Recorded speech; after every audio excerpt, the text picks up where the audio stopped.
Guys, my name is Kamal and today I'm going to show you how just speaking English can enable you to work from home and earn passively. No investment needed. Nothing. You don't need to invest on anything. This is no investment. I have been able to generate money working from home. So what I do is I study where people that I want to target aggregate. Telegram groups, Facebook, beautiful. Next, I buy ads. So I spend $500 on ads, see how they work. Then,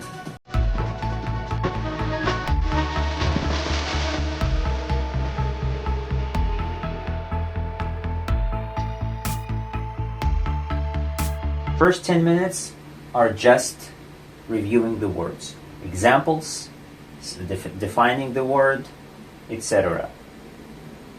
And if you do that every single lesson, it's impossible for them to forget words. And then you will be remembered as someone who helped them, memorize 500 to 600 words within 2-3 months. You don't invent anything, but you just make it interesting, right? You make it very interesting. Like you make them read questions, read the text, listen, answer the questions, speaking, grammar. You explain some grammar to them. Of course, I forgot to add grammar, but you just go by the book. And you make them read the questions. So it's not you who reads the question, it's very important. If you read the question and they just listen to you, and in the speaking you read the questions and they just if your goal is to learn English on their behalf, then of course you can read everything and they'll just be looking at you and answer a couple of questions. But if your task is to teach them, you need to make it interactive. So they read the questions, they answer, and you're passionate about the topic, they like the lesson, right? So review words, introduce the topic, and then work by the book, which is audio. You can also supplement any external like YouTube videos, links to this topic, to the theme. Sometimes students will talk about their personal lives, meander, but try to not waste their time because they paid for the lesson, right? So try to respectfully take them back to the... Because if you don't, what will happen is it will be a normal thing. You will study, let's say, 20 minutes English and 40 minutes talk. And then a month passes, 2 months pass, they don't speak English, they feel bad, you don't feel proud of yourself, and it's not good. So yeah, you just go by the book. This is how you divide. And then basically, guys, if you teach in person, you can make them sing songs, right? Like at the end of every lesson, or you can watch some video on YouTube. You can dedicate some extra time for any, depending on your style. If you like to play games, let them see how you play and talk to people. If you, let's say, like to... Whatever you like to do, just introduce them to your style of teaching, right? Whatever you like. But make sure it's very interactive, it's very... so make sure that it's not like school. You have to assume that people have short attention span. Many people have ADHD or whatever you call it. And so you have to make it interactive, and you speak about one thing at a time. So if you talk about, let's say, if you teach a kid letters, or if you say, let's say, you teach beginners to be, and you tell them, for example, I am happy. Pronouns and stuff like that. So you give them the first example, you just do this. You keep it at that. You don't tell them.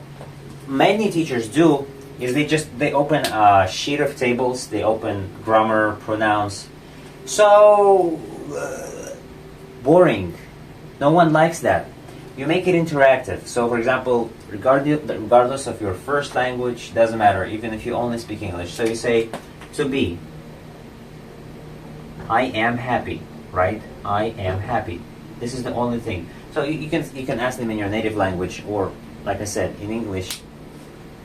So if you're an English speaker and you want to teach someone from China, it's going to be a little bit challenging because they don't have the basics yet. But if your native language is something like, if you also speak another language, let's say not necessarily native, if you, let's say, speak some Spanish and you want to teach Spanish people English, so you tell them in Spanish, okay, to be is basically describing yourself, okay? So we say, how do we say I am happy in English? You ask them first. First, you ask them. And then they say, I happy. Happy I. You correct them. You say, I am happy. Am means that, you know, I describe myself, who I am, right? Who you are. Be. I am happy. And so, one thing at a time, you ask them a question, you correct them, you give them an answer. They are happy. And I don't know if I should make this method a signature method, guys, because I've never seen a teacher teach like me. They almost all, like most of them, just present with I, we, they, you, are, am. They just give like a ready answer. And for me, it's not interesting. And for many students, it is not. Let me tell you why. I have had so many students, believe me when I say this, try 5 to 6 demo lessons with different teachers. And they end up coming to me. They say, Kamal, we tried 5 to 6 demo lessons, or we're just testing out the teachers. We'll get back to you. We'll let you know. And then they get back to me. And when I also tested some teachers, and many teachers from different countries, they all do the same thing, right? I, we, they, you, and they just give you a sheet. And it doesn't feel interactive. You know, it feels like a school system. Which, if you believe in school system, why don't you speak English if school curriculum is so good, right? So you just stay at one topic at a time. So, and then you can also change it. Whether you do it online, whether you do it offline, you say, okay, how do we make this positive sentence? How do we turn it into negative sentence? And so what you show them is, you show them that you copy it, right? You say, okay, I copy it. I am, and then we will put happy here. I am happy. How do we make it negative? We add not. That's it. They'd be like, But then you can also go ahead and say, but we don't link it, so it just stays like that. We don't say, so it's not like isn't, aren't. Then you say, okay, how do we make a question? How do we make it a question? Right? How do we turn it into a question? You basically also write everything down as is, so they get the reference point.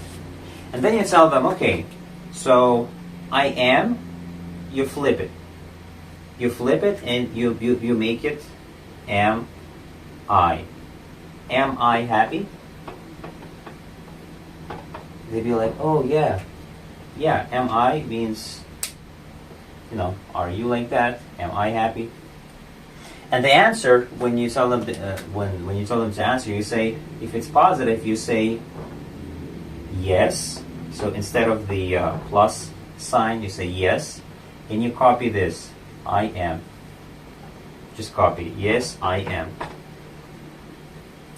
If the answer is no, instead of this minus sign, you say no, I am not. You just copy this. Copy and paste. No, I am not. That's it.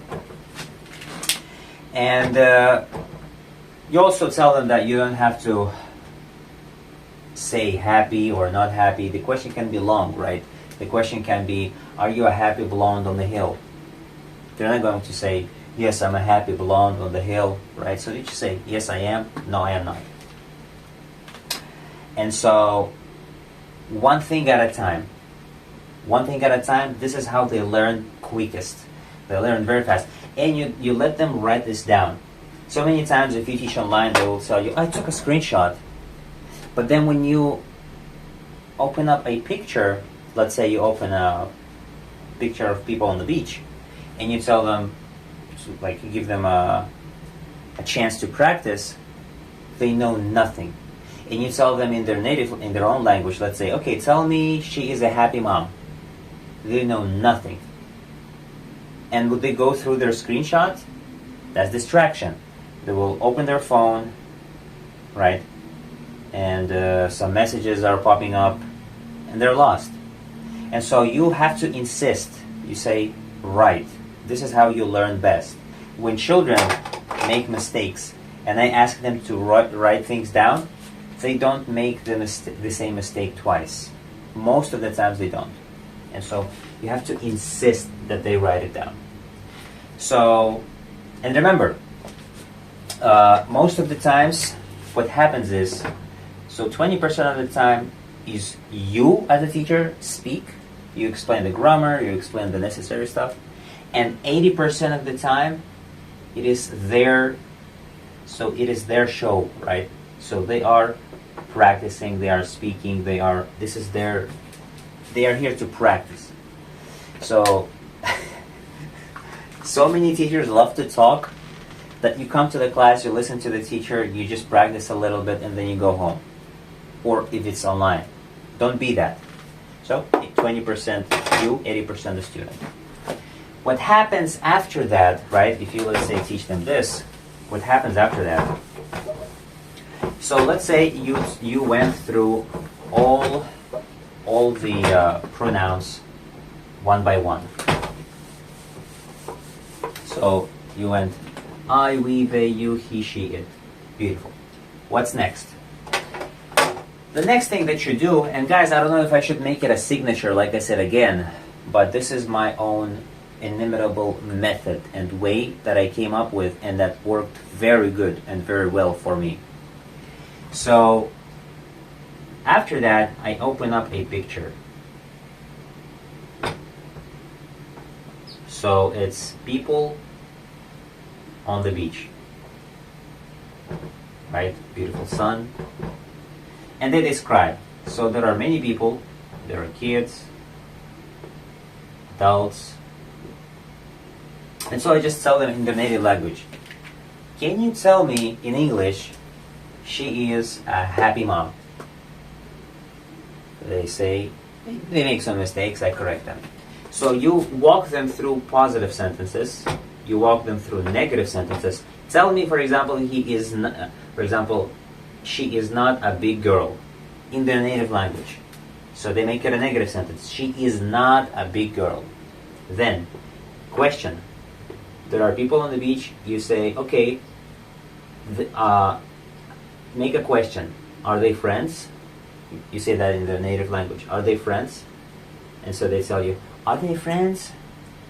So then, if they ask you all, like if they're able to translate the sentences, positive, negative question, with all the pronouns, beautifully done. The next step is going to be prepositions. So you open up another picture, which is an office. So office table or office desk with a computer, flowers, lamp, and you tell them, on, the, in, under. Just you walk them through the prepositions, and you tell them, okay, this is still part of the first lesson to be. And so you tell them, okay, how do we say that? Okay, you give them an example. You say, for example, when do we use the, right?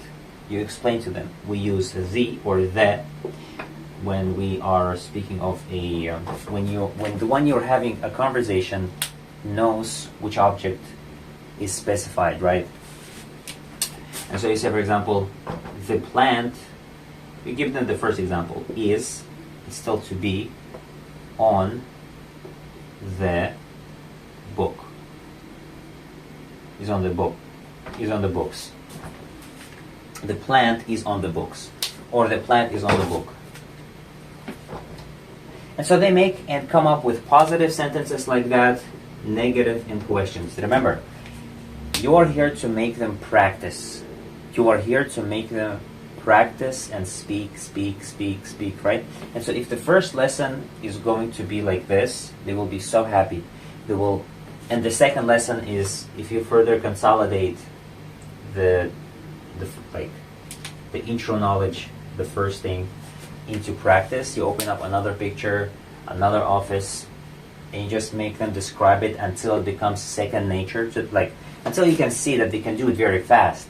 You just give them you just hint, and you have to reach a point until you just show them the object, so they basically come up with an example themselves. You show them a lamp, they will say, the yellow lamp is on the desk. You say, nice. You show them, a trash can. They tell you a trash can is near, besides, next to, under the desk. Right? And so they describe. This is how you know you do the right thing. Okay? So this is how you do the right thing.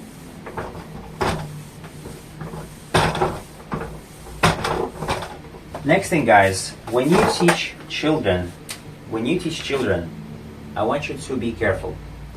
So I promise parents that I can make their child read in 1 month. In 1 month, I can teach your kids to read. That's a bold statement. How do I do it? Let me explain. And again, maybe I'm so dumb that I should have first patented this method, made it a signature.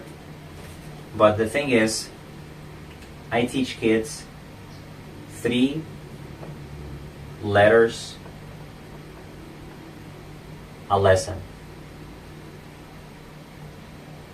3 letters a lesson. So for example, the first lesson we talk about A, B, C.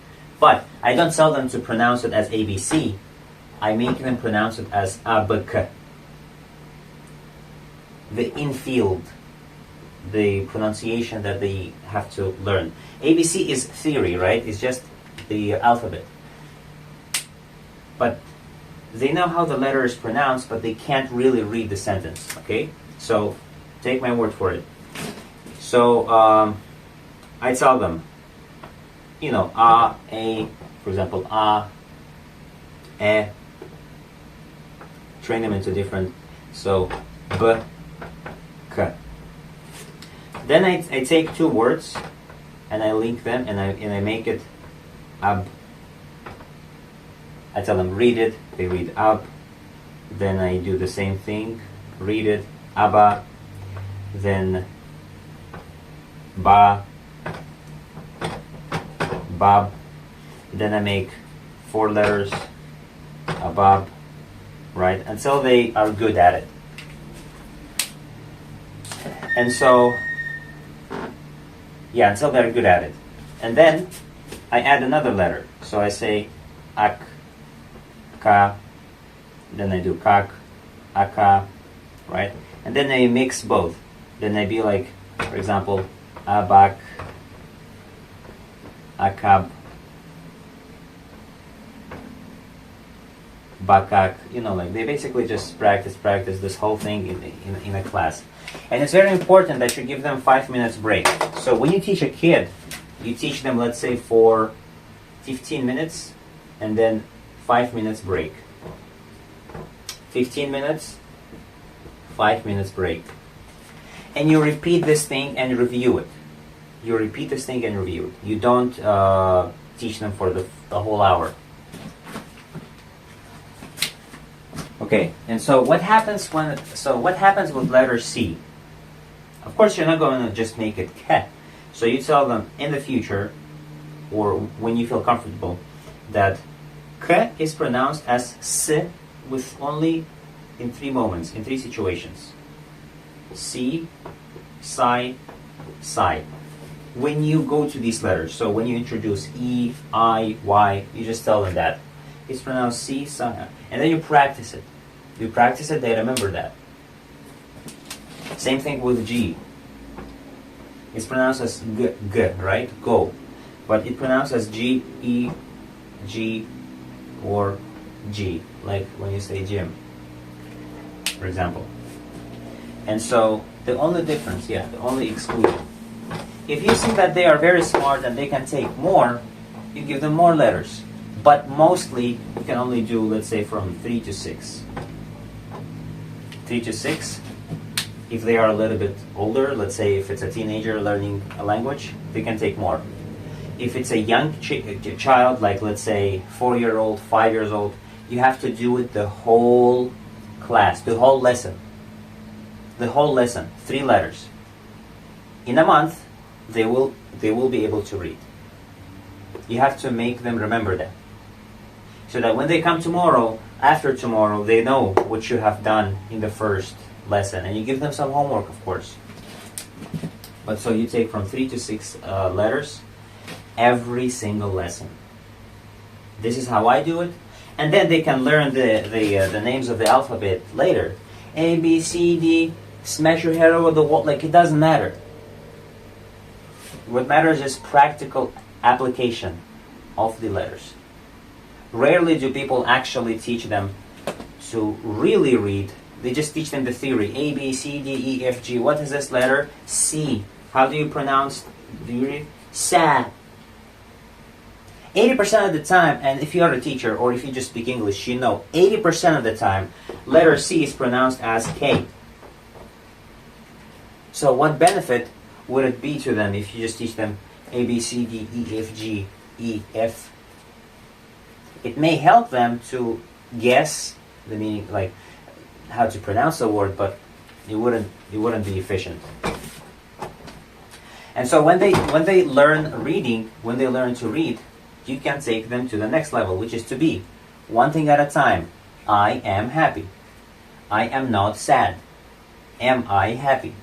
They learn that. And then the next thing you know, 2 months, 3 months pass and they already speak good English. Parents love you. And most importantly, guys, and this is another secret of the hidden gem. I'm giving away too much information, guys, but I'll honestly tell you that I don't know if I should, but parents are or make the best clients.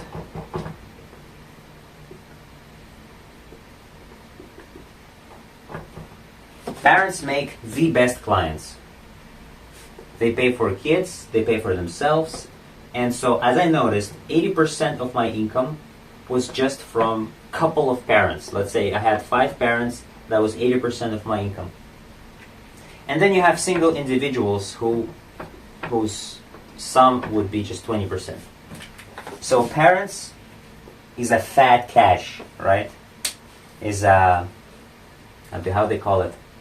Milking cow milk. Yeah, so if you teach their kids in 3 months, they will love you, and they will pay as much as like your price. So it depends.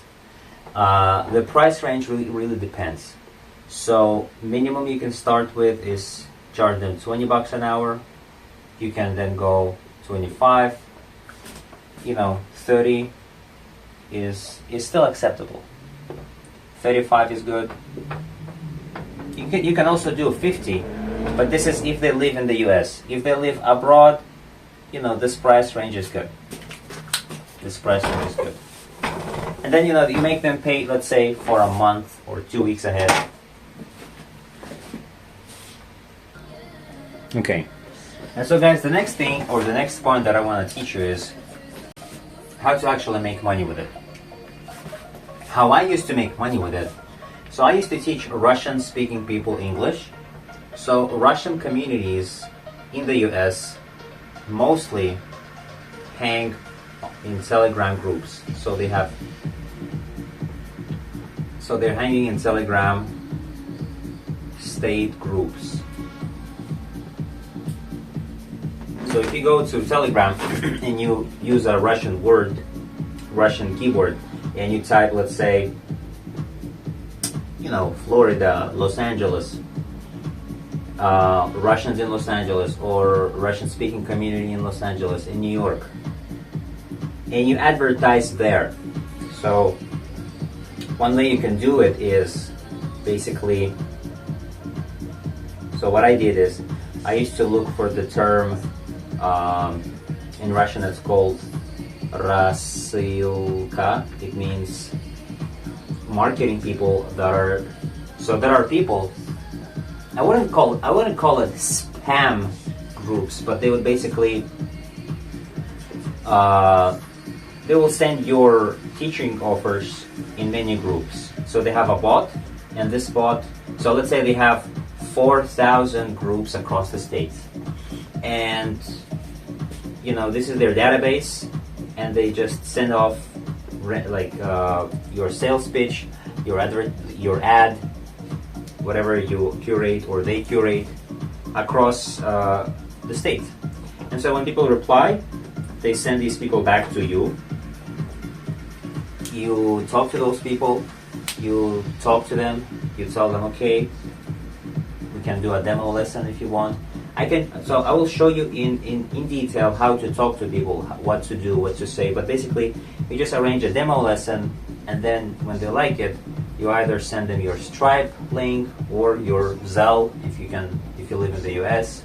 If they live outside, you send them Stripe link. And so if you, let's say, don't speak Russian, but you speak Spanish or you speak Chinese, you need to understand where do people of your language, or where do people of your desired second language aggregate? Where are they? Where can you find them? Is it Facebook groups? Is it... by the way, Facebook groups is... I also did some ads in Facebook. So you do a Facebook group ad. What else? So you need to do your homework with that. AI is here to help you. And then basically just either purchase an ad from some admin. Let's say if you find a fat milk, let's say there is a group. Let's say you come across a group that has, let's say, 100,000 people. For example, this is not an indicator, but for example, you can pay them directly, or you can hire someone that they would send messages and insinuate them in different groups.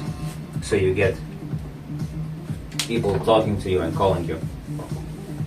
And so this is how you make a living from home. This is how you work from home.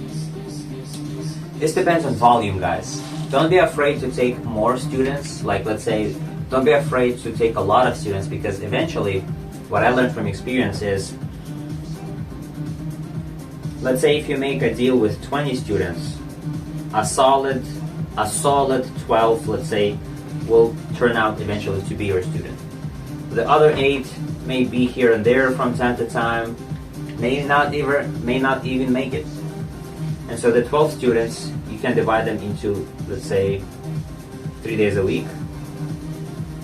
So you teach 6 people Monday, Wednesday, Friday, and then the other 6 Tuesday, Thursday, Saturday. Or you can do more, depending on your schedule. And the price range for that, is very suitable to take 35 to 55. You can also go 60, depending on the market.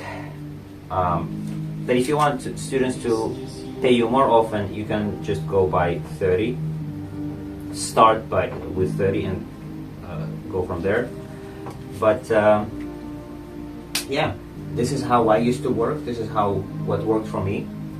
When I call people, by the way, when people message you,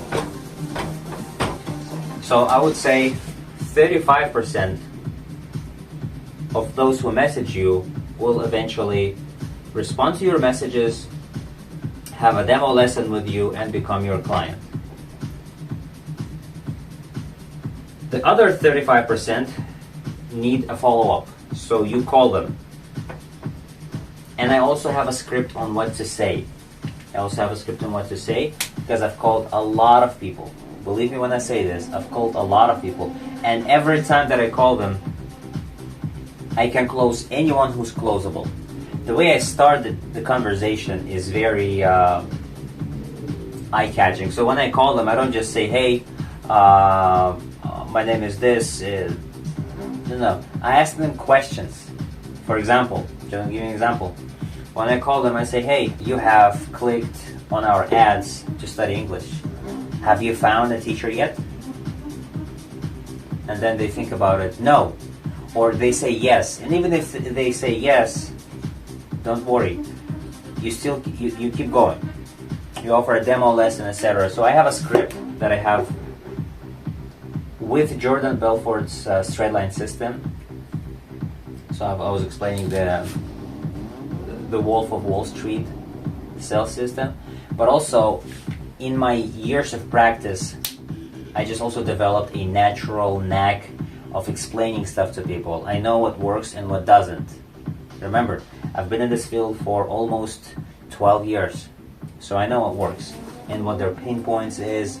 I've read so much marketing books and I've tailored it to English industry. And the other 30% is just waste of time. So they will never respond, they will never call back, they will never do stuff, which is normal. Don't worry about it. So this is how you do. You have to call. Most students can get converted through calls. If you don't call and just message, there is a meek chance. And by the way, guys, I have also prepared a lot of guiding sheets in Notion for my teachers and for my team. How to talk to a client, how to convert a client, how to have a demo lesson, how to teach, right? How to have the actual first lesson. Besides what I actually showed you here, it goes in depth into each of these. Everything that you need to know about this business model. And you can work anywhere from home. This is how I used to work. But this is some serious shit right here. So I have prepared this whole team space for my staff, for my teachers, so that I don't individually explain every little thing to my team, to my teachers, right? As they join the link or as they come here, they see, the welcoming message, client reach, how to reach clients. This is in Russian, but you can tailor this to your language. So, for example, I put some screenshots, what works, what doesn't. If they don't reply, what do you do next? Do you call them? And if you call them, how do you proceed from there? I also have this amazing marketing page, magical pitch. Remember, I have mixed my own experience and my own discovery in clients' pain points with Jordan Belfort's straight line system. This is a potion. This is a real potion. When you talk to people, I will walk you through what to say, how to say.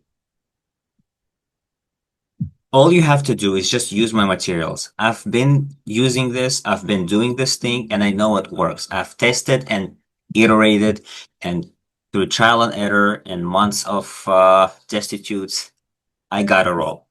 So, ad pitch. Here you will find the ad that clicks or that triggers people. How to talk to a client. So here you have this whole sheet. Like whenever I message students, I just open this page and I copy and paste from hello to the questions that you ask, everything in between. So you can just copy and paste it. Then you also have an archive of groups. Let's say if you speak Russian, this is important. This will be very useful to you. If you don't speak Russian, then you have to find ways, or you have to find where your ethnicity or where the people you want to teach in the second language congregate. And so Here I have a sheet of groups that you can take and just message already. Next thing that I also want to add is I will also share with you my personal vendors, people like Carolina. So I will share with you my personal vendors, guys, people that I work with and personally that do two legit people. I've tried many people and a lot of them are scammers, guys. So two legit people. You will have everything, including the books. So how to conduct a demo lesson, speaking test, right? When you evaluate their level, all you do is just ask them questions based on the levels. So let's say the first level is, for example, so the first level is, as you can see, if they answer these questions well, good for them. You go to the next level. If let's say they stutter or falter in answering a question here, that means this is their level. This is where you teach them. So I also have a couple of videos, extra videos that I have recorded in field when I trained my teachers, when I taught other students, and I have some unlisted videos as well. So you will have access to all the insider information as a team member. The lesson, how to conduct a lesson, top 50 vocabulary, the books. I'll give you access to the books that I use. In introduction, how you actually do it, how you make students memorize words. They have to send you a little report of the vocabulary that you have taken, right? Everything in between, teaching materials, all the extras, books, idioms, the beautiful stuff that I share with my teachers. So whenever you get paid, you can get notified by a bot in Telegram. This is what I do. This is what's convenient for me. And so, guys, I also have a guide for an administrator, for a trainer, for a CEO. But I think as an English teacher, this is going to be enough for you. This is going to be more than enough. You will be equipped with all the information in one place. And also, guys, I want to give you a couple of tricks. Remember, as a teacher, you have to always be a mystery, right? You stay a mystery. Mystery. So if they ask you about your age, you don't answer them. You don't give away all the answers. Some students ask me, Kamal, how old are you? I like to see what people think. I give you 2 shots for today. Good try. Tomorrow you will have 2 more chances. It's fun, you're not an open book. The more mysterious you are, the longer students study with you and they like you. And I'm not to say that you have to be very mysterious and you can't be yourself. Be yourself. When you are a mystery, students want more of that, right? They want more of you. When you are an open book, they can ask you any question, and sometimes it's just no longer intriguing to them, right? And so, don't get me wrong here. I'm not saying to not to be yourself 100%, but make it playful, enjoy, have some vibe to yourself, right? If you like to answer all the questions, good.